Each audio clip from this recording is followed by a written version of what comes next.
अंतरिक्ष में काफी दिनों का सफर तय करके जब मार्कस और प्लूटोनिया के सबसे शक्तिशाली योद्धा आखिरकार अबीसिया के पास पहुंचे, तो वहां कोई बहुत बड़ा या खतरनाक आयामी तूफान नहीं था, बल्कि वहां एक ऐसी शांत और रेंगती हुई मनुष्यत थी जिसे महसूस करके किसी के भी रोंगटे खड़े हो जाते। वहां आसमान में कोई खौफनाक दरार नहीं थी और न ही अंधेरे की कोई विशाल दीवार जो ये बताती कि इस दुनिया के नियम बदल चुके थे। बस वहां सब कुछ धीरे धीरे गलत सा लगने लगा था, ठीक वैसे ही जैसे कोई खौफनाक माया जाल चुपचाप किसी के दिमाग पर कब्जा करने लगा हो। अबीसिया के बाहरी किनारे पर खड़े होकर देखते ही वहां का आसमान बेहद खौफनाक लग रहा था। वो प्लेनेट आम दुनिया की तरह गोल नहीं था, बल्कि वो बुरी तरह से अंदर की तरफ धंसा हुआ था। वहां की जगह इतनी ज्यादा मुड़ी हुई थी कि अगर कोई रोशनी की रफ्तार से भी सीधा उड़ता तो वो दुनिया का चक्कर लगाने के बजाय एक खतरनाक भूल भुलैया में फंसकर किसी खौफनाक और अनजान जगह पर जा गिरता। उस जगह पर कोई घना या गहरा अंधेरा नहीं था। वहां एक अजीब सी मनहूस और डरावनी रोशनी फैली हुई थी जिससे हजारों फुट दूर तक का नजारा साफ देखा जा सकता था। लेकिन इस रोशनी का कोई सूरज या चांद नहीं था। इसकी वजह से कोई परछाई नहीं बन रही थी और ये रोशनी इतनी ठंडी और चिपचिपी थी कि इसे देखते ही दिमाग के अंदर खतरे की घंटी बजने लगती। ये कैसी मरी हुई दुनिया की रोशनी थी जिसकी सारी जिंदगी को सालों पहले निगल लिया गया था। नीचे की जमीन को भी पूरी तरह से जलाकर राख कर दिया गया था। वो एक अजीब और बेजान जमीन थी जो ना तो मिट्टी थी और ना ही पत्थर। उस जमीन पर इतने लंबे समय तक खौफनाक शैतानी शक्तियों का साया रहा था कि उसकी असली पहचान ही पूरी तरह से मिट चुकी थी। अब वो सिर्फ एक तबाह हो चुकी दुनिया बन चुकी थी। इस दौरान काले कपड़ों में लिपटा ध्रुव इस तबाह हो चुकी दुनिया के किनारे पर खामोश खड़ा था। जैसे उसने उस मनहूस हवा में सांस ली तो उसके शरीर के अंदर मौजूद ताकतवर शक्तियां किसी उफनती हुई नदी की तरह दहाड़ने लगी। उसकी शक्तियों के रास्तों की गहराई में कई रंगों वाली दिव्य रोशनियां अचानक जोर से भड़क उठी। ये रोशनी किसी आम खतरे के लिए तैयार नहीं हो रही थी, बल्कि उस भयानक और गहरी काली शक्ति को देखकर एक राजा की तरह गुस्से में उबल रही थी और उस मनुष्यत को जलाकर राख कर देना चाहती थी। चेहरे पर एक अजीब सी घबराहट लिए व्योमेश ने अपने पीछे खड़े लोगों से कहा, इस मनहूस बेरहम कमजर्फ शैतान जायरन के आने से पहले यह अबीसिया एक बेहद हरा भरा और आबाद इलाका हुआ करता था। हमारे बुजुर्गों ने हमें बताया था कि एक वक्त पर यहाँ करोड़ों लोग रहते थे और कितने हजारों सालों तक यहाँ एक बेहद शानदार सभ्यता फली फूली थी। इतना कहते कहते व्योमेश रुका और फिर भारी मन से उसने आगे कहा, लेकिन उस शैतान ने हजारों साल पुरानी सभ्यता को इस शमशान में बदल दिया। वो खौफनाक बात सुनकर वहां मौजूद सभी योद्धाओं ने डर के मारे एक गहरी सांस ली। तभी अचानक उस शमशान जैसी धरती पर से कुछ आवाजें आने लगी। ये कोई खाली मैदान की हवा की आवाज नहीं थी, ये दुनिया को हिला देने वाले धमाके थे जो उस जगह से आ रहे थे जहां से आवाज का आना नामुमकिन था। ये विशाल फौजों के टकराने की खून जमा देने वाली दहाड़े थी। तरह तरह की शक्तियों, अंदरूनी शक्तियों और चेतना शक्तियों के खौफनाक शैतानी शक्तियों से टकराने के भयंकर धमाके हो रहे थे और इन सब के बीच हजारों लोगों के एक पल में मारे जाने की चीखें साफ सुनाई दे रही थी। अपनी कलाई पर बंधी चमकती हुई पट्टी को देखते हुए व्योमेश ने फिक्र भरी आवाज में कहा, ये हमारी आगे वाली टुकड़ियां हैं। वो पिछले 2 घंटों से इस खूनी जंग में लड़ रही हैं। हमारे अंदाजे के हिसाब से अंदर की टुकड़ियों को इस खतरनाक मोड़ तक पहुंचने में अभी 1 घंटा और लगना चाहिए था। ये सुनकर ध्रुव और बाकी लोग बिल्कुल खामोश रहे। इस बीच ध्रुवांश का चेहरा एकदम शांत था, लेकिन जब उसने अबीसिया के अंदरूनी हिस्से की धुंधली जगह को देखा तो उसकी काली आंखों में रात के आसमान जैसी गहराई दिखी। उसकी उस तेज नजर के पीछे एक खौफनाक जिद छिपी थी। वहीं दूसरी ओर ध्रुव के दाईं तरफ खड़े छोटू ने लापरवाही भरे अंदाज में अपने कंधे घुमाए। उसकी हड्डियों से एक तेज कड़कने की आवाज आई। उसके दुबले पतले शरीर से विशाल और प्राचीन शक्तियां किसी तूफान की तरह बाहर निकलने लगी। उसकी शक्तियों के बीच मौजूद प्राचीन निशान तेज आवाज के साथ चमकने लगे और उनसे निकलने वाली प्राचीन रोशनी छोटू के खूंखार लड़ाकू अंदाज से बिल्कुल मेल खा रही थी। उसने अपना फैसला कर लिया था और अब उसके मन में रत्ती भर भी झिझक नहीं थी। अपने सफेद दांत दिखाते हुए छोटू ने खूंखार मुस्कान के साथ कहा, इस अंदाजे से हमारे पास थोड़ा तो वक्त होना चाहिए, है ना? उसकी इस बात पर गंभीरता से अपना सिर हिलाते हुए व्योमेश ने जवाब दिया, हाँ थोड़ा बहुत। तब अपनी उंगलियां चटकाते हुए छोटू ने बेताबी भरे अंदाज में कहा, बहुत बढ़िया। पिछले 2 दिनों से इन कम्बख्त उड़ने वाले विमानों में बैठे बैठे मेरी हड्डियां जंग खा चुकी हैं और मार धाड़ करने के लिए तड़प रही हैं। उन सभी के ठीक ऊपर उड़ने वाले विमानों का विशाल झुंड तेजी से अपनी जगह बदल रहा था। वो लोहे के विशालकाय विमान अबीसिया की मनहूस रोशनी के बीच मुड़ रहे थे और उनकी खौफनाक परछाइयां नीचे जमीन पर पड़ रही थी। वो एक बेहद ताकतवर फौज को सीधे मौत के मुंह में उतारने की तैयारियां कर रहे थे। इस दौरान ध्रुव साफ देख सकता था कि पहली टुकड़ी ने अपनी जगह बना ली थी। मार्कस और प्लूटोनिया की सबसे बेहतरीन टोलियां पूरी तरह से अनुशासित थीं और उनसे खौफनाक जानलेवा शक्ति निकल रही थी। वो लोग इस नर्क जैसी जगह पर बेहतरीन तालमेल के साथ आगे बढ़ रहे थे।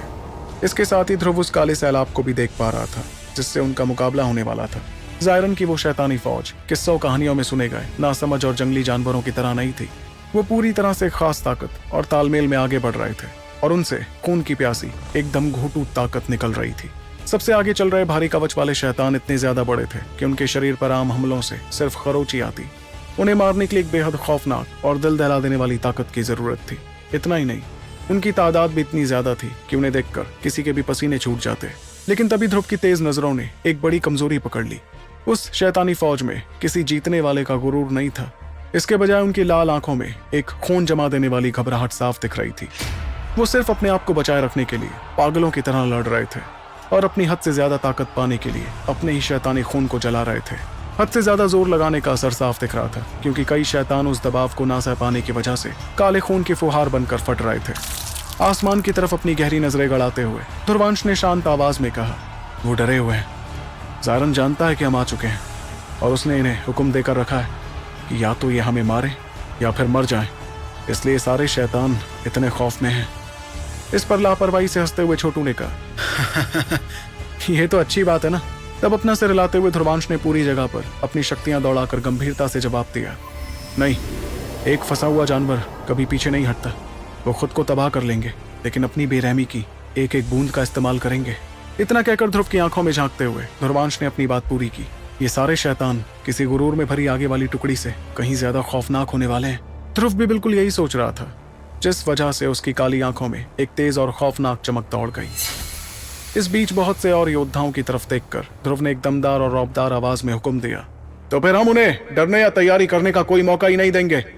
हम अभी हमला करेंगे, थोड़ी देर बाद नहीं बल्कि अभी इसी वक्त। ध्रुव के हुक्म देते ही वो विशाल विमान एकदम सटीक तालमेल के साथ नीचे आने लगे और भारी धमाकों के साथ उनके दरवाजे खुल गए। फिर बिना एक पल भी बर्बाद किए ध्रुव ने सबसे आगे खड़े होकर जोर से अपना पैर पटका। उसके पैर रखते ही लगा जैसे वहां की जगह टूट गई थी और वो किसी काले उल्कापिंड की तरह सीधे आगे की तरफ बढ़ा। बीच हवा में ही उसने अपने दिमाग में सोचा और उसके पीछे शक्तियों से बने बेहद शानदार पंख निकल आए। उन पंखों से कई रंगों वाली आग का एक जोरदार धमाका हुआ जिससे चारों तरफ दरारें पड़ने लगी। वहीं उसके ठीक पीछे योद्धाओं का एक विशाल समंदर तूफान की तरह आगे बढ़ने लगा। लाखों बेहतरीन योद्धा हथियारों से लैस और एक खौफनाक जानलेवा ताकत के साथ विमानों से किसी तेज नदी की तरह बाहर निकले। इस बीच ध्रुव के बाईं तरफ 40 फुट की दूरी पर ध्रुवांश भी आगे बढ़ता हुआ दिखाई दिया। पलक झपकते ही उसके शरीर से चेतना शक्तियां किसी ज्वालामुखी की तरह फट पड़ी। उसके पीछे अजर अमर शैतान की शानदार सुनहरी रोशनी जगमगा उठी जिसे उसने अपनी ट्रेनिंग के दौरान हमेशा दबा कर रखा था। अब इस अनंत और खाली दुनिया में आजाद होकर वो शक्तिशाली ताकत एक रौबदार सूरज की तरह पूरी मनहूस जमीन पर छा गई, जैसे वो अपना खोया हुआ राज वापस मांग रही हो। ठीक उसी वक्त ध्रुव के दाईं तरफ छोटू ने जमीन को चकनाचूर करते हुए एक भारी छलांग लगाई। प्राचीन निशानों की ताकत पूरी तरह से बाहर आ चुकी थी। उसका शरीर फिलहाल किसी अटूट और प्राचीन धातु की तरह चमक रहा था। उसके पीछे एक प्राचीन ग्रीन ड्रैगन की परछाई चमकी जिसने उसकी मांसपेशियों में बेइंतहा ताकत भर दी। ये उस योद्धा की खौफनाक ताकत थी जिसने अपनी शक्तियों को इस जंग के लिए एक भयानक हद तक निचोड़ कर रखा हुआ था। ठीक एक पल के लिए वो तीनों बेमिसाल योद्धा कंधे से कंधा मिलाकर आगे बढ़ रहे थे। उनसे काफी दूर खूंखार शैतानों की फौज एक गंदी और सड़ी हुई हवा के साथ जान की बाजी लगाने वालों की रफ्तार से उनकी तरफ ही बढ़ने लगी। और फिर वो एक पल खत्म हुआ और पूरी दुनिया एक भयानक धमाके के साथ फट पड़ी। ध्रुव ने इससे पहले भी कई खौफनाक जंग लड़ी थी। वो बड़े पैमाने पर होने वाली जंग की तबाही को अच्छे से समझता था। तभी ध्रुव ने कुछ नया महसूस करते हुए बाकी दोनों सुपर योद्धाओं से कहा, अपनी शक्तियों को एक दूसरे से टकराने मत देना। मेरी शक्तियां तुम दोनों की शक्तियों के साथ जुड़ रही हैं। इस तालमेल को टूटने मत देना। जैसे ही ध्रुव ने अपना कदम आगे बढ़ाया तो उसके दिल में बसने वाली वो कई रंगों वाली दिव्य रोशनियां अचानक से कांपने लगी। उसे अपनी दाईं तरफ मौजूद अंदरूनी शक्तियां और बाईं तरफ मौजूद चेतना शक्तियां साफ महसूस हो रही थीं। वो शक्तियां सिर्फ बढ़ नहीं रही थीं बल्कि वो पूरी तरह से एक दूसरे में घुल मिल रही थीं। दिव्य रोशनियों का वो रौबदार गुस्सा, प्राचीन निशानों का कभी ना झुकने वाला गुरूर और अमर शक्तियों का बेमिसाल रुतबा सब एक साथ मिल गए, जिसने ध्रुव की ताकत को एक नए और खौफनाक मकाम तक पहुंचा दिया। ध्रुव के पास इस खौफनाक तालमेल पर हैरान होने का वक्त नहीं था। जिंदगी और मौत की इस जंग में सिर्फ एक ही सच मायने रखता था और उसके बारे में सोचकर ध्रुव ने अपनी भारी तलवार उठाते हुए दहाड़ लगाई। सामने जो भी आए उसे मिटा कर रख दो। और उनके सामने सबसे पहली रुकावट थी ताकतवर शैतानों की वो पहली टुकड़ी। सबसे आगे आ रहा है वो भारी कवच वाले शैतान, सिर्फ और सिर्फ बुराई और हैवानियत से बने थे।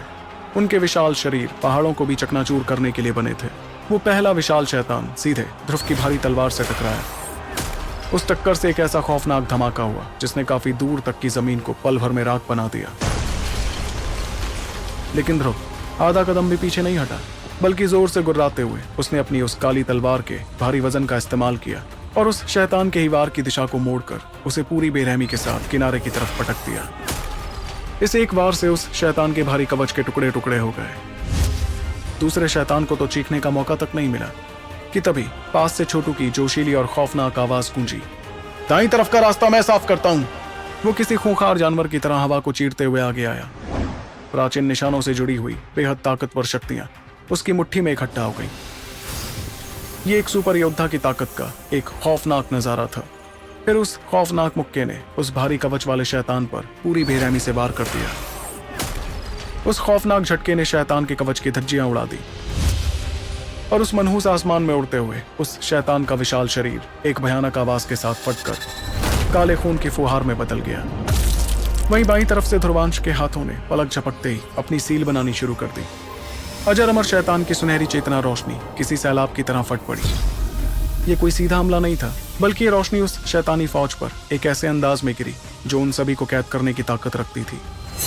जहां जहां वो अमर रोशनी पड़ी वहां वहां वो शैतान जोर से कांपे और अपनी जगह पर ही जम गए। उनकी सड़ी हुई शैतानी शक्तियों को एक ऐसी रौबदार ताकत ने दबा दिया था जो सीधे आसमान से हुक्म दे रही थी। सबसे ताकतवर योद्धाओं की जंग में 4 तक की गिनती का वक्त एक जिंदगी खत्म करने के लिए काफी था और ध्रुव ने इस मौके का पूरी बेरहमी से फायदा उठाया। काली तलवार काले रंग के अनगिनत हमलों में बदल गई। तलवार के उस भारी वार पर बेहद खूबसूरत कई रंगों वाली रोशनियों की परतें चढ़ी हुई थी। ये कोई आम रोशनी नहीं थी, बल्कि ये वो खौफनाक दिव्य रोशनियां थी जो खुद इस कायनात को जलाकर राख करने की ताकत रखती थी।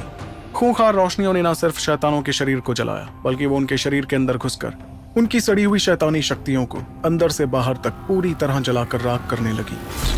उसके बगल में छोटू किसी प्रेत की तरह आगे बढ़ा। उसके पैरों की रफ्तार इतनी तेज और अजीब थी कि उसका अंदाजा लगाना ही नामुमकिन था। उसका हर एक मुक्का या हथेली का वार भी किसी विशाल पहाड़ के गिरने जितना भारी था। प्राचीन निशानों की मदद से वो हर वार मौत की सटीक जगह पर कर रहा था और सुन पड़े शैतानों की जान किसी मौत के फरिश्ते की तरह छीन रहा था। ऐसे ताबड़तोड़ हमले के सामने थोड़ी देर में वो आगे वाली टुकड़ी पूरी तरह से चकनाचूर हो गई।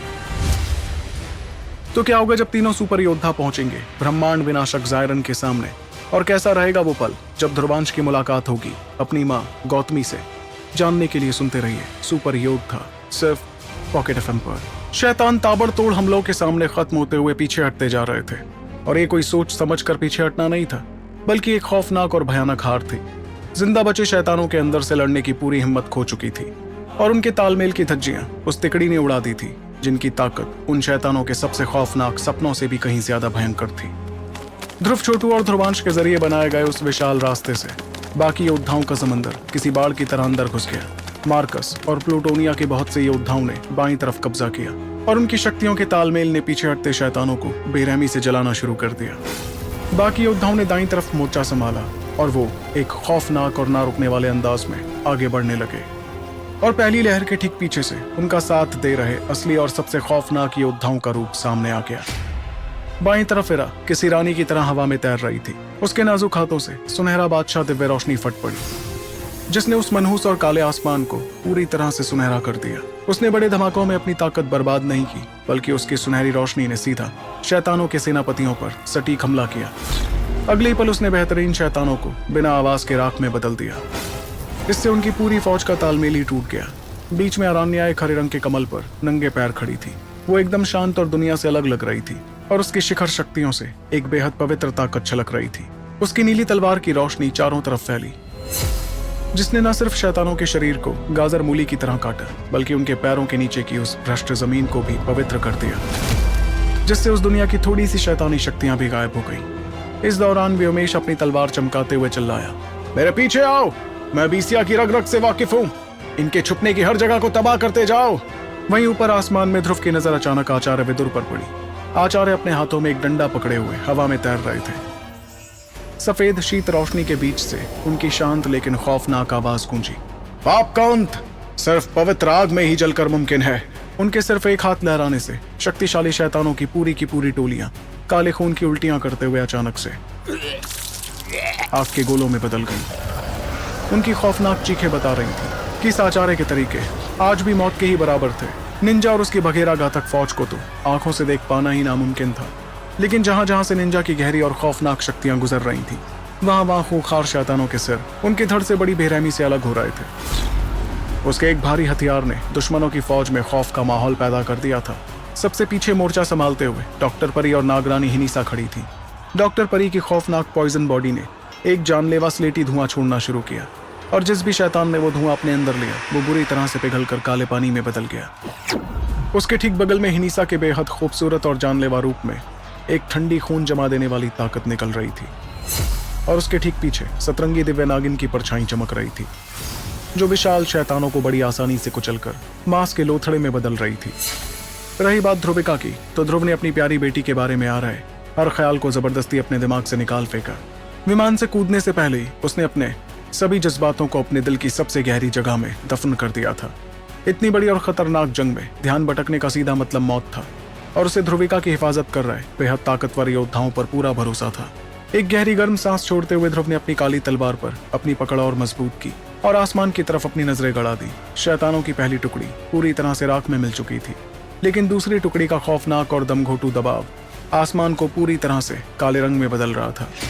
ये नजारा देखकर ध्रुव ने आ भरते हुए कहा, असली खून खराबा तो अब शुरू होने वाला है। तभी अचानक जहरीली हवा को चीरते हुए शैतानी लहर का दूसरा हमला तेजी से उनकी तरफ पड़ा, और यह हमला पहले वाले से कहीं ज्यादा तेज और ताकतवर था।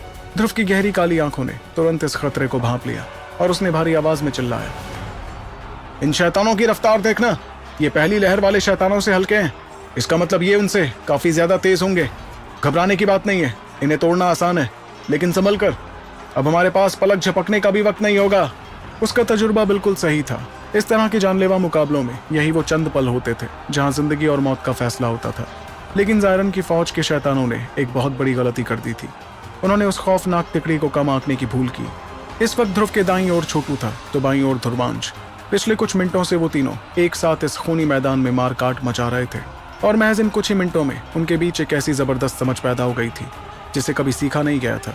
इतने में छोटू ने अपने प्राचीन निशानों को महसूस करते हुए बिना नजरें घुमाए कहा, भैया मेरे प्राचीन निशानों की ताकत तैयार है।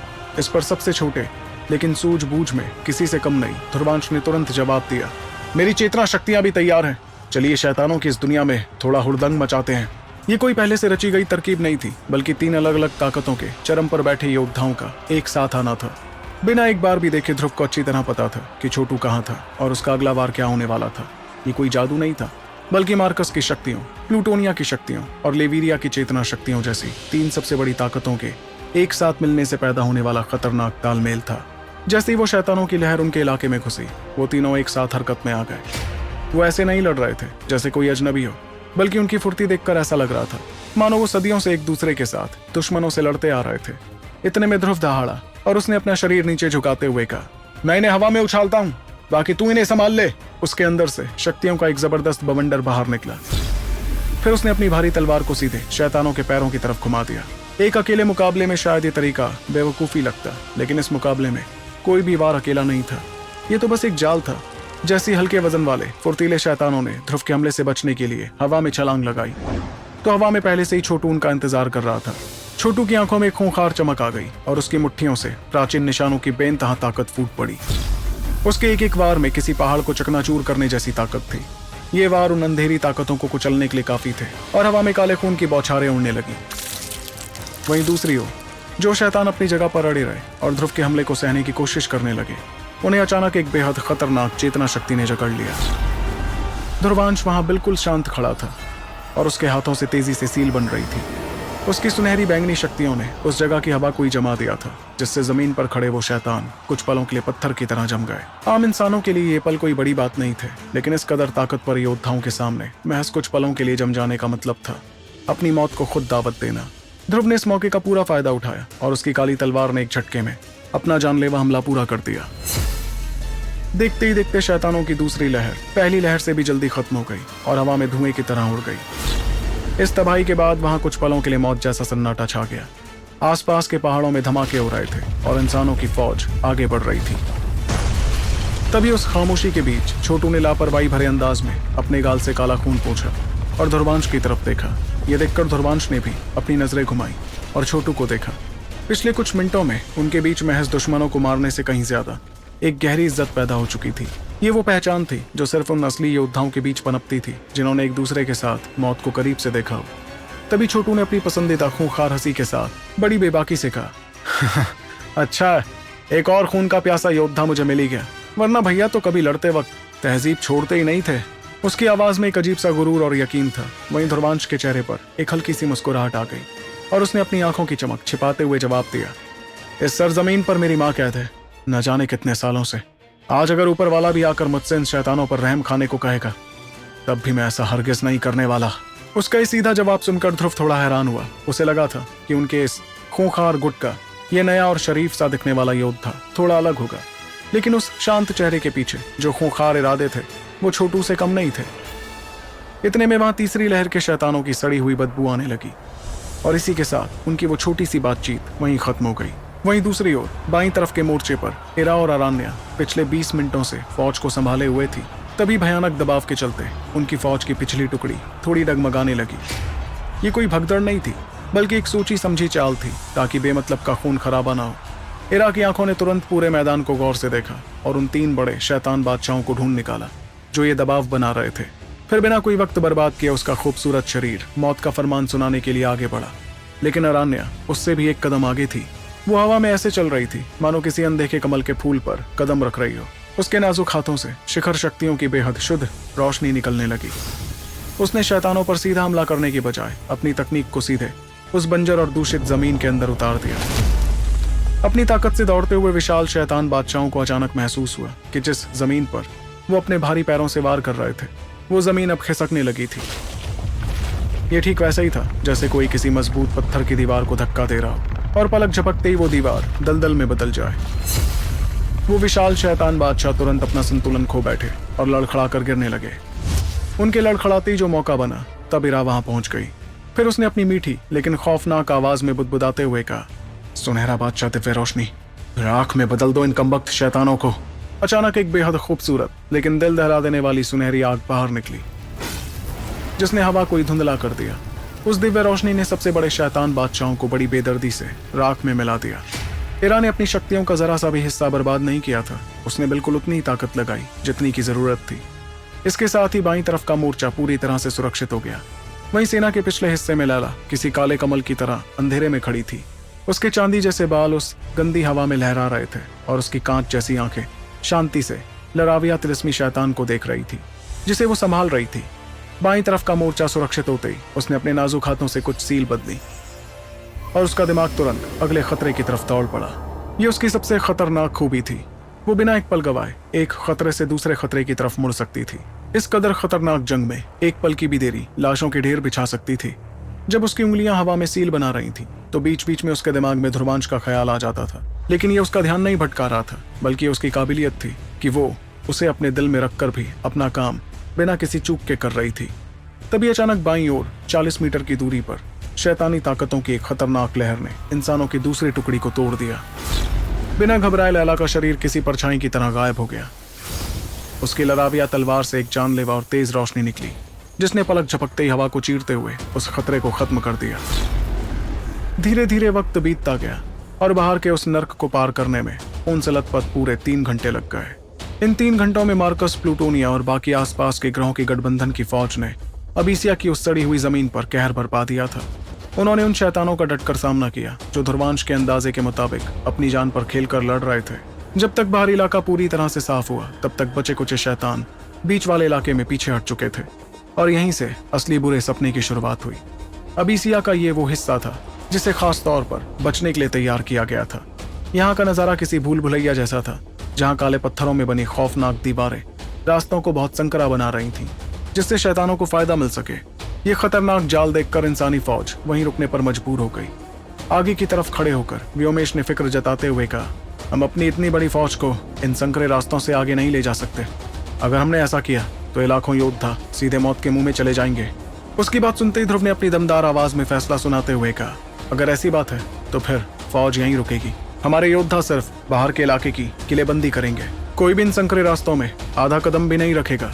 इस पर पास ही खड़े निंजा ने अपने चेहरे पर परेशानी के साथ सवाल किया। ध्रुव भैया, तो फिर अंदर के इलाके का क्या हम वहां शैतानों को रहने देंगे? और जायरन भी तो अंदर ही कहीं होगा। उसके इस सवाल पर ध्रुव ने तुरंत कोई जवाब नहीं दिया, बल्कि उसने धीरे से अपना सिर घुमाकर छोटू को देखा। छोटू की आंखों ने भी इस इशारे को समझ लिया और उसके होठों पर एक अजीब सी मुस्कुराहट आ गई। इस अजीबोगरीब मुस्कुराहट के साथ ही छोटू ने ध्रुवांश की तरफ देखा। तभी ध्रुवांश ने अपनी धीमी आवाज से वहां के सन्नाटे को तोड़ते हुए कहा, समझ गया, अंदर सिर्फ हम 3 जाएंगे। ये संकरे रास्ते लाखों की सेना को काटने के लिए बनाए गए हैं, 3 लोगों को रोकने के लिए नहीं। इतने में उनके पीछे खड़े व्योमेश ने अपनी तेज नजरों से उस खाई को घूरते हुए बीच में टोकते हुए कहा, यह हाल ही में बनाए गए रास्ते हैं साथियों। मैं जब यहाँ आया था तब ये तैयारियां नहीं की गई थी। मेरे ख्याल से ये रास्ते खास तौर पर तुम तीनों को रोकने के लिए ही बनाए गए हैं। जायरन बहुत पहले से जानता है कि तुम तीनों का साथ आना मुमकिन है। हो सकता है उसने सिर्फ तुम्हारे लिए ही कोई खतरनाक जाल बिछा रखा हो। तुम्हें बहुत संभल कर रहना होगा। व्योमेश की बात सुनकर ध्रुव ने हल्की सी हंसी के साथ कहा, अब चाहे कितना भी खौफनाक जाल क्यों ना बिछाया गया हो, अब तो इस जायरन को खत्म होने से कोई बचा ही नहीं पाएगा। तो आखिर क्या होगा जब आमना सामना होगा ब्रह्मांड विनाशक शैतान जायरन और 3 दुनियाओं के सुपर योद्धाओं का? क्या इस बार ध्रुव और छोटू ध्रुवांश की मदद से जायरन को खत्म कर पाएंगे? जानने के लिए आपको सुनना होगा सुपर योद्धा, सिर्फ आपके अपने पॉकेट एफएम पर। ध्रुव की काली आंखों में जंग लड़ने की एक खुखार आग धधक रही थी।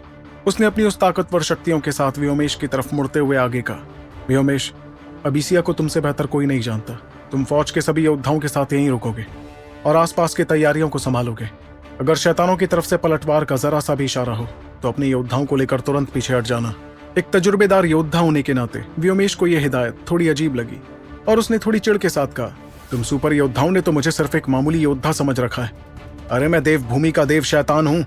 इन शैतानों की तो मैं ईंट से ईंट बजा दूंगा। इस पर ध्रुव ने कुछ पलों के लिए उसे गहरी नजरों से देखा। उसकी नजर में यकीन साफ छलक रहा था, क्योंकि वो काफी वक्त से व्योमेश को जानता आया था। आखिर में उसने भरोसे के साथ कहा, मैं जानता हूं कि तुम बखूबी ये काम करोगे। तुम्हारे क्रोनार का बदला आज पूरा होकर रहेगा व्योमेश। जायरन को अपनी आज तक की सभी हरकतों की कीमत चुकानी पड़ेगी। फिक्र मत करो, हम जल्द वापस लौटेंगे। उसकी उस नजर ने व्योमेश के दिल को अंदर तक छू लिया। उसने एक गहरी सांस ली और पूरी गंभीरता के साथ सिर हिलाते हुए लाखों की फौज को संभालने के लिए वापस मुड़ गया। कुछ ही पलों में इरा खिसक कर ध्रुव के बगल में आ गई। उसने तुरंत कुछ नहीं कहा। उसके अंदर जल रही सुनहरी दिव्य रोशनी एक मीठी सी गर्माहट फैला रही थी। तब ध्रुव ने अपनी उस भारी आवाज को थोड़ा नरम करते हुए उससे पूछा, बाकी टुकड़ियों के क्या हाल है इरा? उसके इस सवाल पर सूरज की चमक को भी मात देने वाली एक खूबसूरत मुस्कुराहट के साथ इरा ने जवाब दिया, वो सुरक्षित हैं ध्रुव। अरान्या ने जमीन की गहराई में शिखर शक्तियों का एक जाल बिछा दिया है। अगर वो शैतान किसी तरह उसे तोड़ भी देते हैं तो उन्हें इसकी भारी कीमत चुकानी पड़ेगी। इतना कहकर वो रुकी और अपनी समझदार सुनहरी आंखों से ध्रुव की आंखों में देखते हुए बोली, जाओ और उसे ढूंढ निकालो ध्रुव।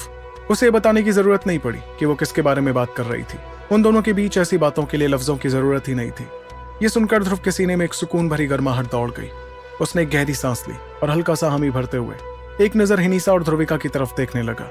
तब हिनीसा ने भी मुस्कुराते हुए अपना सिर हिलाया, जैसे वो ध्रुव को आगे बढ़ने की इजाजत दे रही थी। वहीं ध्रुविका ने चिल्लाते हुए कहा, पापा, इस शैतान ने हमारे पूर्वजों को, हम सभी को बहुत नुकसान पहुंचाया है। उससे वो सारा हिसाब चुकता करके वापस लौटिएगा। तब ध्रुव ने भी मुस्कुराते हुए हामी भरी, जिसके बाद वो उस खौफनाक शैतानी रास्ते पर छाए अंधेरे की तरफ देखने लगा। अगले ही पल उसने व्योमेश से देवास्त्र हासिल करते हुए कहा, इस बार आर्या पार की लड़ाई होकर रहेगी। जब तक इस कमबख्त जायरन को खत्म नहीं कर देता मैं मरने वाला नहीं। चलो दोस्तों, दिखा दें इन शैतानों को कि सुपर योद्धाओं की तिकड़ी क्या कर सकती है। और इसी के साथ उस जगह में एक हल्की सी हलचल हुई और वो तीनों उस घने अंधेरे में गायब हो गए। धीरे धीरे वो तीनों उस तंग रास्ते में आगे बढ़ते जा रहे थे, जो तकरीबन 2 किलोमीटर लंबा था। वैसे देखा जाए तो ये दूरी कोई बहुत बड़ी दूरी नहीं लगती, लेकिन जब बात उस खतरनाक जगह की हो तो 2 किलोमीटर का सफर भी किसी बुरे सपने से कम नहीं था। उस रास्ते के अंदर शैतानों का जमावड़ा किसी आम हमले जैसा नहीं था, बल्कि वो ऐसे शैतान थे जो अपने इलाके के चप्पे चप्पे से वाकिफ थे। वो दीवारों के पीछे छिपकर घात लगाए बैठे थे और एक साथ अलग अलग ऊंचाइयों से हमला करने की फिराक में थे। उन्होंने इस जगह पर इतना लंबा वक्त बिताया था कि उन्हें अच्छे से पता था कि आने वाले दुश्मनों को कैसे मौत के घाट उतारना था। ऐसे खौफनाक माहौल में ध्रुवांश की अमर शक्तियां सबसे ज्यादा काम कर रही थी। जहां बाहरी इलाके में इसका इस्तेमाल बड़ी तादाद में दुश्मनों को उड़ाने के लिए होता था, वहीं इस तंग रास्ते में इसका काम बिल्कुल अलग था। यहाँ बड़ी तादाद का कोई मतलब ही नहीं था, बल्कि इन अमर शक्तियों की महसूस करने वाली ताकत असली खेल खेल रही थी। जैसे वो तीनों मौत के उस रास्ते पर आगे बढ़ रहे थे, तो वो अमर शक्तियां उनसे आगे चलकर शैतानों के बिछाए जालों को उनके हमले करने से पहले ही ढूंढ निकालती। वो रोशनी इन काली शक्तियों को भांप रही थी जो घात लगाए बैठी थी। तभी अचानक चलते चलते ध्रुवांश की नजर एक जगह पर टिकी और उसने बिना अपनी रफ्तार धीमी किए अपने साथियों से कहा, बाईं दीवार की तरफ ध्यान देना, यहाँ से ठीक 15 फुट आगे 3 शैतान बादशाह घात लगाए बैठे हैं। ये सुनते ही बाईं तरफ चल रहे छोटू ने पलक झपकते ही अपना पैतरा बदला। ऐसा करते हुए उसने धीमी आवाज में कहा, शैतान बादशाह नाम से तो काफी ज्यादा शक्तिशाली लग रहे हैं। कोई बात नहीं, इन्हें मैं दिखाता हूँ कि बादशाहों को भी रंक कैसे बनाया जाता है। जैसे ही वो 3 शैतान बादशाह ध्रुवांश की बताई गई जगह से नीचे कूदे, उससे पहले छोटू ने प्राचीन निशानों की गहरी ताकत का इस्तेमाल कर दिया। उन शैतानों को तो ये समझने का भी मौका नहीं मिला कि उनका बिछाया जाल उल्टा उन पर ही भारी पड़ गया था, और ठीक एक पल बाद वो तीनों धड़ाम से जमीन पर आ गिरे। इतने में बिना कोई पल गवाए ध्रुवांश झटके से ऊपर की ओर इशारा करते हुए चिल्लाया, ऊपर देखिए। ध्रुवांश की आवाज पर ध्रुव ने तुरंत अपना सिर ऊपर उठाया। इस पल देवास्त्र का वो भारी वजन उनके लिए वरदान बन गया था। आमतौर पर इतने भारी हथियार से ऊपर की तरफ वार करना लगभग नामुमकिन होता था, लेकिन जब छत से शैतानों की एक पूरी टोली एक पल से भी कम वक्त में आपके सिर पर गिरने वाली हो, तो नामुमकिन को मुमकिन करना ही पड़ता था। ध्रुव के उस जोरदार वार से ऊपर से हमला करने वाले वो सारे शैतान एक ही झटके में हवा में कुचल दिए गए, और वो छत जो शैतानों से खचाखच भरी पड़ी थी वो एकदम साफ हो गई। इस तरह बिना कुछ कहे सिर्फ अपने इशारों और वार से बात करते हुए वो तीनों आगे बढ़ते गए। तकरीबन 40 मिनट तक उस रास्ते को पार करने के बाद आखिरकार वो एक बहुत ही चौड़ी जगह पर पहुंचे। ये जायरन का असली घर था। ये अड्डा इतना विशाल और अजीबोगरीब था, मानो वो किसी दूसरी दुनिया में आ गए हों। यहाँ बीसिया के बाहरी इलाके की वो बिगड़ी हुई बनावट और भी ज्यादा गहरी महसूस हो रही थी। ये एहसास कुछ ऐसा था जैसे खुद जायरन ने अपनी मौजूदगी से इस जगह को शैतानी ताकतों से ढाल दिया हो। वहां पहुंचते ही ध्रुवांश के कदम धीरे होने लगे और फिर वो पूरी तरह रुक गया। तभी ध्रुव और छोटू ने आसपास देखना शुरू किया, और तभी ध्रुव ने छोटू से कहा, छोटू, पिछली बार जब हम यहाँ आए थे तो ये जगह शैतानों से खचाखच भरी थी। लगता है कि इतने सालों में जायरन के सभी चेले और सबसे ताकतवर सेनापति अलग अलग लड़ाइयों में मारे गए हैं। इस पर छोटू ने भी यहाँ भरते हुए कहा, हाँ भैया, यहाँ तो सारे मामूली शैतान ही मौजूद हैं। अच्छा ही है, जायरन के अलावा अब कोई और मुश्किल यहाँ मौजूद नहीं होगी। इस बीच ध्रुवांश की नजरें एक दिशा की तरफ थी, और उसके चेहरे के हाव भाव देखकर ध्रुव ने तुरंत उससे सवाल किया, क्या बात है ध्रुवांश, क्या तुम्हें उस दिशा में कुछ महसूस हो रहा है? उसके सवाल पर ध्रुवांश उस दिशा की तरफ देखता गया जहां से उसकी अमर शक्तियों को एक अजीब सा खिंचाव महसूस हो रहा था, जो कोई देखी जा सकने वाली चीज नहीं थी, बल्कि एक ऐसा एहसास था जो एक ही तरफ खिंचता चला जा रहा था। तभी उसने सही अल्फाज ढूंढने की कोशिश में कुछ सोचते हुए जवाब दिया, शायद मुझे ऐसा लग रहा है जैसे कोई चीज मुझे अपनी तरफ खींच रही है। ऐसा एहसास जैसे कोई ऐसी चीज जो मेरे अंदर बहुत पहले से मौजूद है मुझे बुला रही है। ये सुनते ही ध्रुव को सारी कड़ियां जुड़ती हुई नजर आईं, और उसने पूरे यकीन के साथ कहा, छोटू, ये दिशा काल कोठरियों की दिशा तो नहीं है?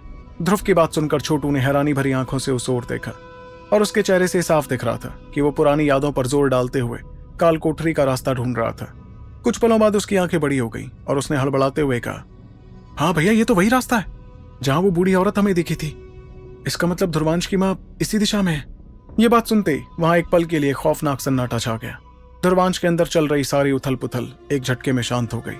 उसे अब समझ आ गया था कि उसकी अमर शक्तियां आखिर उस ओर इशारा क्यों कर रही थी, और फिर अगली पल ध्रुवांश बिना कुछ सोचे समझे तूफान की रफ्तार से उस रास्ते के अंदर घुस गया। करीब 100 मीटर तक चलने के बाद वो संकरा रास्ता एक विशाल और खौफनाक तहखाने में जाकर खुला। इस जगह पर कतार में कई सारे कैद खाने बने हुए थे। इन कैद खानों के अंदर अलग अलग दुनिया से लाए गए कई लोग कैद थे जिनकी हालत बेहद खराब थी। ध्रुवांश ध्रुव और छोटू को अपनी तरफ आता देख कैदियों की मरी हुई आंखों में अचानक उम्मीद की एक नई किरण जाग उठी। वो सभी भागकर अपनी अपनी सलाखों के पास आ गए और तेज आवाज में गिड़गिड़ाने लगे। उनमें से एक कैदी ने सलाखों को जोर से पकड़कर रोते हुए उनसे कहा, हमें यहाँ से निकाल लो, हम ना जाने कितने सालों से इस नर्क में सड़ रहे हैं, हमारी मदद करो, थोड़ी तो इंसानियत दिखाओ। कैदियों की दर्दनाक हालत देखकर ध्रुव को बुरा तो बहुत लगा, लेकिन उसने एक गहरी सांस भरते हुए उन्हें तसल्ली दी और कहा, घबराइए मत, हम सब आपको यहाँ से आजाद करके ही जाएंगे, लेकिन अभी हमें एक बहुत बड़ा और जरूरी काम करना है, बस थोड़ा सा इंतजार और कीजिए, उसके बाद हम सीधा आपके पास ही आएंगे। इतना कहकर ध्रुवांश और बाकी दोनों तेजी से आगे की तरफ बढ़ गए, लेकिन जैसे उन्होंने अपनी पीठ फेरी तो उन कैदियों में से एक ने पीछे से उन्हें बेहद खौफनाक और शातिर नजरों से घूरा। उसकी आंखों की वो भयानक चमक साफ बता रही थी कि उसके दिमाग में कुछ बहुत ही खतरनाक पक रहा था, जो इन तीनों के लिए नई मुसीबत बन सकता था। अपनी पीठ पीछे पनप रही इस शातिर साजिश से पूरी तरह बेखबर वो तीनों चलते हुए तहखाने के बिल्कुल आखिर में पहुंचे। उसके बाद वो एक बहुत बड़े और खौफनाक अंधेरे कैदखाने के सामने आकर रुक गए। उस विशाल कैदखाने के अंदर हर तरफ भयानक अंधेरा था। सिर्फ एक कोने में एक बेहद हल्की सी रोशनी दिख रही थी। उसी मध्यम रोशनी के ठीक नीचे एक बूढ़ी औरत अपना सिर झुकाए खामोशी से बैठी थी। इस कैदखाने का दरवाजा बाकी दरवाजों की तरह मामूली पत्थरों का नहीं था। ये एक बेहद खतरनाक शैतानी शक्तियों से बने ताले वाला दरवाजा था, जिस पर से काली और शैतानी शक्तियां लगातार बाहर निकल रही थी। इन काली शक्तियों की भिनभिनाहट सुनकर ही ये साफ समझ में आ रहा था कि इस दरवाजे को किसी भी आम तरीके से आसानी से खोला नहीं जा सकता था। ध्रुवांश आगे चलकर उस खौफनाक दरवाजे के ठीक सामने खड़ा हुआ, लेकिन उसने उसे छुआ नहीं। उसके शरीर से निकलने वाली अमर शक्तियों की रोशनी भी इस वक्त एकदम शांत थी। वो रोशनी ना तो कुछ ढूंढ रही थी और ना ही बाहर की तरफ फैल रही थी, मानो ध्रुवांश के अंदर चल रही कोई गहरी कश्मकश उसे ऐसा करने से रोक रही हो। वहीं पीछे खड़ा ध्रुव उसे खामोशी से देखता जा रहा था। ध्रुवांश के जबड़े कसकर भिजे हुए थे। उसके हाथ बिना किसी हलचल के बस यूं ही नीचे लटक रहे थे। वो ना तो गुस्से में अपनी मुट्ठियां बांधे था और ना ही शांत होने का दिखावा कर रहा था। इस वक्त उसके दिल में कुछ कर गुजरने की बेचैनी और क्या किया जाए इस बात की उलझन दोनों ने एक साथ आकर उसे उसी जगह पर जड़ कर दिया था। तभी छोटू ने धीरे से जज्बातों को महसूस करते हुए ध्रुवांश के कंधे पर अपना हाथ रखा और यकीन के साथ कहा, वो अंदर है ध्रुवांश। इस पर ध्रुवांश नम आंखों के साथ कुछ पलों तक बस उस दरवाजे को घूरता रहा। फिर धीरे से उसने अपना हाथ आगे बढ़ाया और अपनी हथेली उस ठंडे पत्थर पर सटा दी और उसी पल वो सुनहरी रोशनी वापस लौट आई। वो दरवाजे को खंगाल नहीं रही थी, बस उस ठंडे पत्थर पर एक गर्माहट बनकर फैल गई, जो किसी तकनीक से ज्यादा एक जज्बात की तरह लग रही थी। तभी दरवाजे की दूसरी तरफ से जवाब में एक बेहद धीमी सी हलचल महसूस हुई।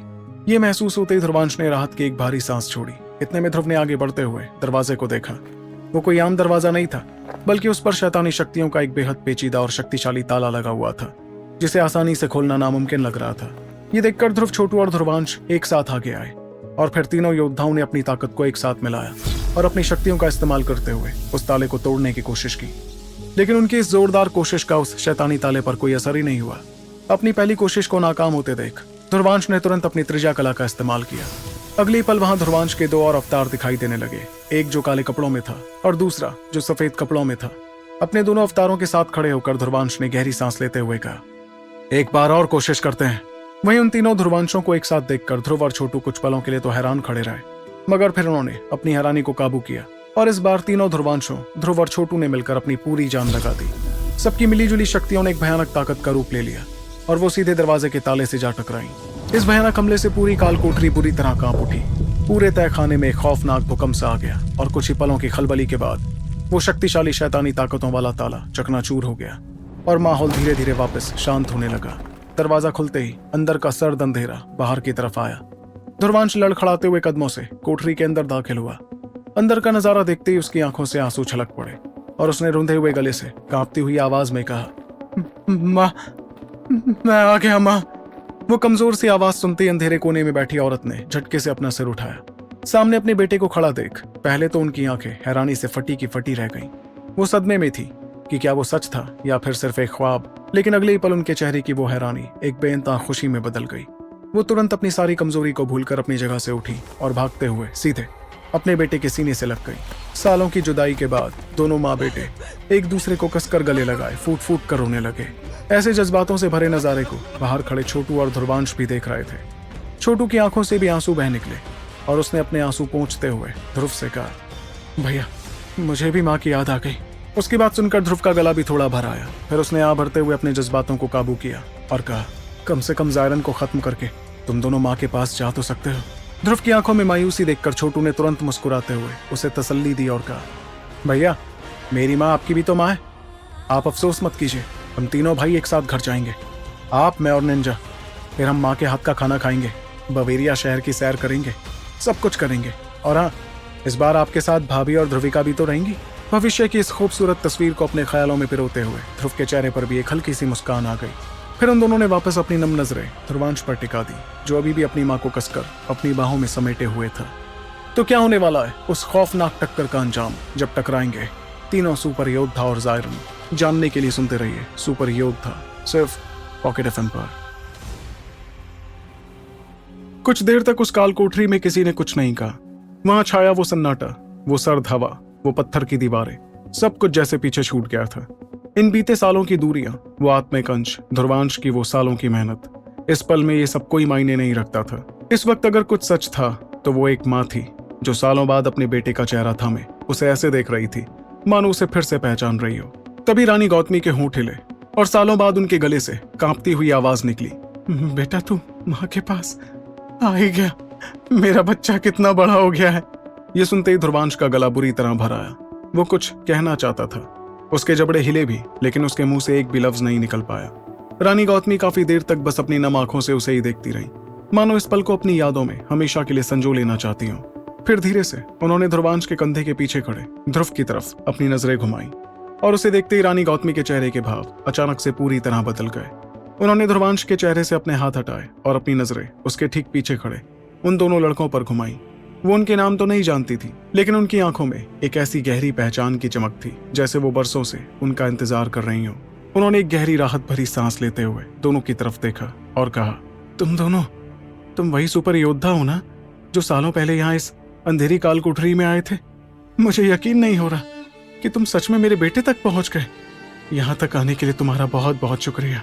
इतना कहकर रानी गौतमी ने वापस ध्रुवांश को देखा। उनके झुर्रियों भरे चेहरे पर एक सुकून भरी मुस्कुराहट तैयार की और उन्होंने अपनी बात आगे बढ़ाई।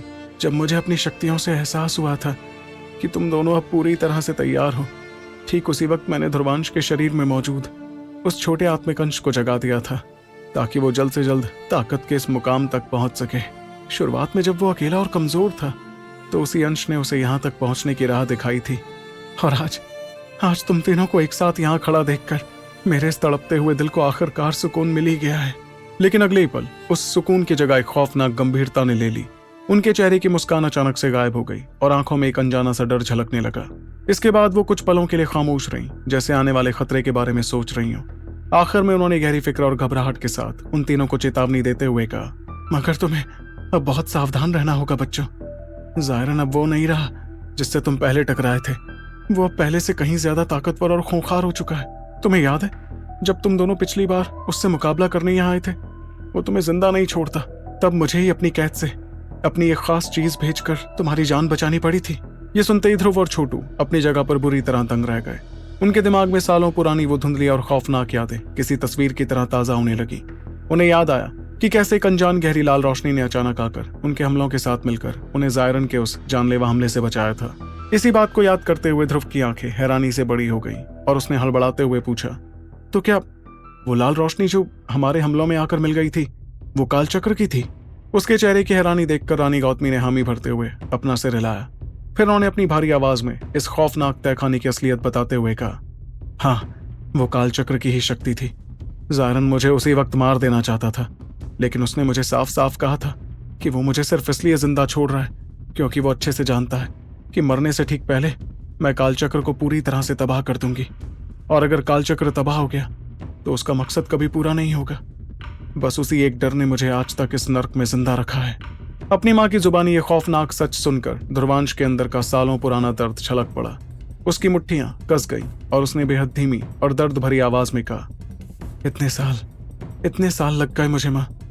अगर मुझे इस बात की जरा से भी खबर होती कि आप यहाँ अबीसिया में हैं तो मैं पहले ही यहाँ चला आता। आपने मुझसे ये बात इतने लंबे वक्त तक क्यों छुपाई माँ? लेकिन उसकी बात पर जज्बातों को दरकिनार करते हुए रानी गौतमी ने पूरे यकीन के साथ कहा, नहीं बेटे, इस बारे में ज्यादा सोचने का कोई फायदा नहीं है। मैंने जो भी किया सोच समझ कर ही किया था। अगर तुम्हें पता भी होता ध्रुवांश तो तुम बिना सोचे समझे जज्बातों में बहकर यहाँ चले आते और उस वक्त तुम्हारी शक्तियां इतनी नहीं थी। वो शैतान जायरन तुम्हें बड़ी आसानी से पकड़ लेता और मार डालता। तब बाकी दोनों सुपर योद्धा मिलकर कभी जायरन को खत्म नहीं कर पाते और वो अपने मकसद में कामयाब हो जाता। एक बात ध्यान रखना बेटे, जज्बातों में बहना आसान जरूर है, मगर हमें अपनी असली मंजिल तक शांति और समझदारी ही पहुंचाते हैं। ऐसे जज्बाती लम्हों में खुद पर काबू पाना बेहद मुश्किल होता है, मगर उस आग को अगर समझ और मेहनत के साथ मिला दोगे तो देखना कैसे आखिर में अच्छाई सबको हरा देगी। नसीब ने बिल्कुल सही वक्त चुना है ध्रुवांश। तुम्हारा इस वक्त इन दोनों के साथ यहाँ आना यही होना तय था बेटा। कुछ पल के लिए उस सर्द कोठरी में एक भारी खामोशी छा गई। फिर रानी गौतमी ने अपनी गंभीर आवाज में आगे कहा, अब बस एक आखिरी चीज बाकी है। हमारे पूर्वज और इस दुनिया के पहले सुपर योद्धा युवान समर्थ की विरासत, वो महान शक्ति जो अब तक मेरे पास सुरक्षित थी, यही वो आखिरी चीज है जो तुम्हें सच में इस कायनात का तीसरा सुपर योद्धा बनाएगी बेटे। ये कहते हुए रानी गौतमी ने अपने कांपते और कमजोर हाथ आगे किए। अचानक उस अंधेरी काल कोठरी में एक जगमगाती रोशनी फूट पड़ी। वो विरासत जो एक छोटे शक्तियों के गोले की तरह दिख रही थी, धीरे धीरे ध्रुवांश के शरीर में समाने लगी। इस शक्तिशाली ताकत के फैलते ही ध्रुवांश के चेहरे का तेज और भी ज्यादा बढ़ने लगा। इस बीच रानी गौतमी ने अपने बूढ़े और झुर्रियों से भरे हाथों को देखा। अपनी इस हालत पर उन्हें बहुत दुख तो था, लेकिन इस खुशी के मौके पर उन्होंने चेहरे पर एक फीकी सी मुस्कान लाते हुए मजाक किया। जानते हो ध्रुवांश, जब मैं वापस घर जाऊंगी तो शायद ही शक्तियां मुझे मेरी असली उम्र में लौटा दें। इन शैतानी ताकतों ने मुझे इतना बूढ़ा और बदसूरत कर दिया है कि शायद तुम्हारे पिता तो अब मुझे पहचानने से भी इनकार कर देंगे। अपनी माँ की इस बात पर ध्रुवांश की आंखों में आंसू आ गए, लेकिन वो अपनी विरासत को पूरी तरह से हासिल करने में लगा रहा। ध्रुवांश को ध्यानमग्न होता देख ध्रुव ने मुस्कुराते हुए कहा, ध्रुवांश, तुम ही अपना काम पूरा करो और अपनी माँ का ख्याल रखो। तब तक मैं और छोटू जाकर इस तहखाने के बाकी कैदियों को आजाद कर देते हैं। बिना एक पल भी वक्त जाया किए वो दोनों उस काल कोठरी से बाहर निकले। बाहर का वो संकरा और सीलन भरा रास्ता भयानक सन्नाटे में डूबा था। ध्रुव और छोटू ने काले और सफेद ध्रुवांशों के साथ मिलकर अपनी शक्तियों का इस्तेमाल करना शुरू किया। चारों की ताकतवर शक्तियों की वजह से काल कोठरियों पर चढ़े ताले बेहद आसानी से टूट गए। जाहिर सी बात थी कि इन काल कोठरियों में से सबसे मजबूत ताला रानी गौतमी की कोठरी में ही लगाया गया था। एक एक करके तहखाने में मौजूद बाकी कैदियों के भारी भरकम दरवाजे और जंजीरें टूटनी शुरू हुई। न जाने कितने सालों बाद आजादी की रोशनी देखते ही कई कैदियों की आंखों से आंसुओं की धारा बह निकली। वो कंकाल जैसे दिख रहे कैदी घुटनों के बल जमीन पर गिर पड़े और फूट फूट कर रोते हुए ध्रुव और छोटू के पैर छूने लगे। तब उन्हें प्यार से उठाकर वो लोग उन्हें संभालने लगे। इतने में ध्रुव ने एक कैदी को हिदायत देते हुए कहा, घबराओ मत, अब तुम सब आजाद हो। यहाँ से सीधे इस संकरे रास्ते के जरिए बाहर निकल जाना। बाहर तुम्हें मार्कस और प्लूटोनिया की फौजें मिलेंगी। उनसे कहना कि ध्रुव ने तुम्हें उनके पास भेजा है। उनके साथ जुड़ जाना, वो लोग तुम्हें तुरंत सुरक्षित जगह पर ले जाएंगे। उसकी बात सुनकर सभी कैदी उस संकरे रास्ते की तरफ अपनी बची कुची ताकत के साथ भागने लगे। ध्रुव और लोगों को बाहर निकाल ही रहा था कि तभी तहखाने के दूसरे छोर से छोटू की घबराई हुई और तेज आवाज गूंजी, भैया जल्दी आइए। ये आवाज सुनकर ध्रुव के रोंगटे खड़े हो गए। वो तुरंत भागता हुआ उस अंधेरे गलियारे को पार करके छोटू के पास पहुंचा। वहां पहुंचकर उसने देखा कि छोटू एक खुले हुए पिंजरे के सामने खड़ा था और उसका चेहरा पीला पड़ चुका था। ये देखकर खुद ध्रुव थोड़ा हैरान हुआ और तब छोटू ने उस खाली कोठरी की तरफ उंगली दिखाते हुए हड़बड़ा कर कहा, भैया यहाँ जो आदमी था ये वही आदमी था ना जो अभी थोड़ी देर पहले दर्द में तड़पते हुए हमसे मदद मांग रहा था। इसका दरवाजा तो हमने खोला ही नहीं, फिर ये अपने आप कैसे कैद से बाहर निकल गया। जैसे ही वो बातें ध्रुव के कानों में पड़ी तो उसका दिमाग सन्न रह गया। एक पल बाद उसके दिमाग में खतरे की घंटियां बजने लगी।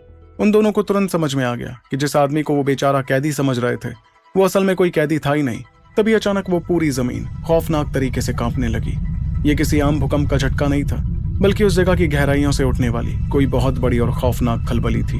एक बेहद भारी और कान के पर्दे फाड़ देने वाले धमाके की आवाज ने उस पूरी इमारत को जड़ से हिलाकर रख दिया। छत से भारी पत्थर टूटकर नीचे गिरने लगे। वहीं उस झटके से खुद को संभालते हुए ध्रुव और छोटू ने एक दूसरे की तरफ देखा। उनकी आंखों में अब कोई सवाल नहीं था, सिर्फ एक भयानक सच था।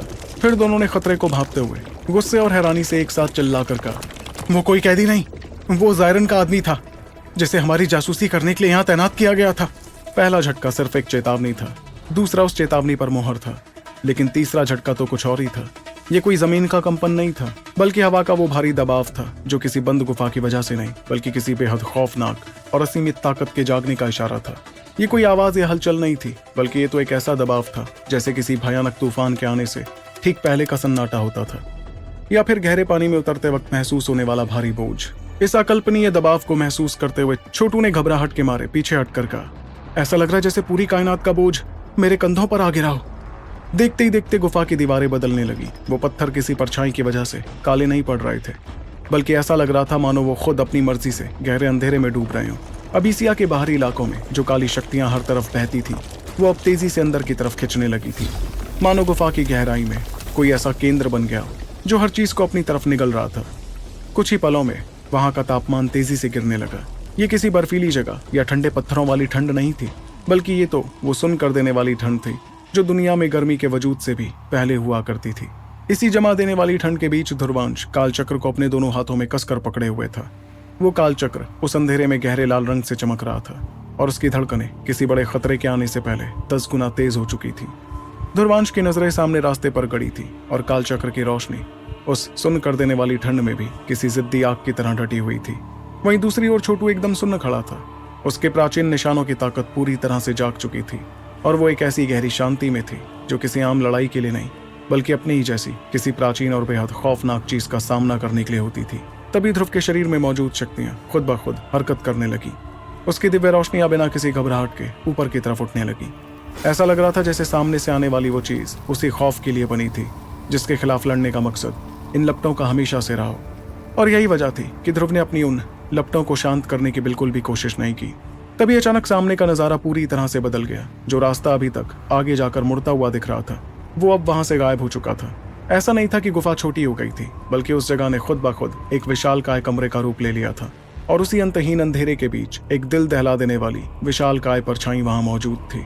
इस परछाई को देखते ही ध्रुव और छोटू के मुंह से एक साथ निकला, तो तुमसे और देर चुप कर रहते नहीं बना, शैतानों के आका ज़ायरन। इस वक्त वहां अंधेरे ने खुद को कुछ इस तरह समेटा कि अगले पल ज़ायरन वहां साक्षात खड़ा दिखाई दिया, मानो वो हमेशा से वहीं मौजूद था और बस अभी उसने सबके सामने आने का फैसला किया था। उसका शरीर इतना भीमकाय और डरावना था कि उसे किसी भी पैमाने में नापा नहीं जा सकता था। वो उस जगह में कैद नहीं था, बल्कि उस जगह ने खुद को इतना बड़ा कर लिया था कि वो ज़ायरन को अपने अंदर समा सके। उस खौफनाक चेहरे को एक साथ देखना नामुमकिन सा था। उसका शरीर किसी इंसान का नहीं, बल्कि एक रोंगटे खड़े कर देने वाले खौफनाक दरिंदे का था। वो किसी पहाड़ जैसे विशालकाय दरिंदे का एक ऐसा खौफनाक रूप था जो सदियों से सिर्फ तबाही मचाने के लिए ही बना था। जब उसका वो लंबा और भीमकाय शरीर उस जगह के अंधेरे से बाहर की तरफ रेंगा तो पूरी जमीन खौफ से कांप उठी। उसका वो विशालकाय शरीर किसी आम अंधेरे से नहीं, बल्कि ब्रह्मांड के उस गहरे और खौफनाक शून्य से बना था जो हर तरह की रोशनी को अपने अंदर निगल लेता। उसके शरीर पर मौजूद मिट्टी, नुकीली और काली छाल किसी अटूट कवच की तरह लग रही थी, जिसमें से एक ऐसी अजीब सी मौत की बेरहमी बाहर आ रही थी। उसका चेहरा किसी भी रूप में इंसान जैसा नहीं था। वो एक खौफनाक प्राचीन दरिंदे का चेहरा था जिसके विशाल जबड़े किसी भी दुनिया को चबा जाने की ताकत रखते थे। लेकिन ज़ायरन की आंखें वो उस विशालकाय शरीर का सबसे खौफनाक हिस्सा थी। वो दो विशाल आंखें लाल तो थी, पर आग या खून जैसी लाल नहीं, बल्कि उनमें एक ऐसा खौफनाक और एक ऐसा गहरा लाल रंग था जैसे उन्होंने सदियों तक सिर्फ मौत, दर्द और तड़प का ही जश्न मनाया हो। उस घने अंधेरे में चमकती वो दो लाल आंखें अब सीधे उन तीनों पर गड़ी थी, मानो कोई प्राचीन शिकारी अपने शिकार की आखिरी सांसें गिन रहा हो। और तभी उसके उस खौफनाक जबड़े के बीच से एक भयानक आवाज गूंजी। उसकी आवाज बहुत ज्यादा तेज नहीं थी, लेकिन वो हवा में कुछ इस तरह घुल गई कि वो सिर्फ कानों को नहीं, बल्कि उनके शरीर की एक एक हड्डी के अंदर तक चुभने लगी। उस आवाज में कोई गुस्सा या हड़बड़ाहट नहीं थी, बस एक ऐसा सर्द, जहरीला और जालिम गुरूर था जो सदियों से सिर्फ तबाही और बुराई के बीच ही पनपा।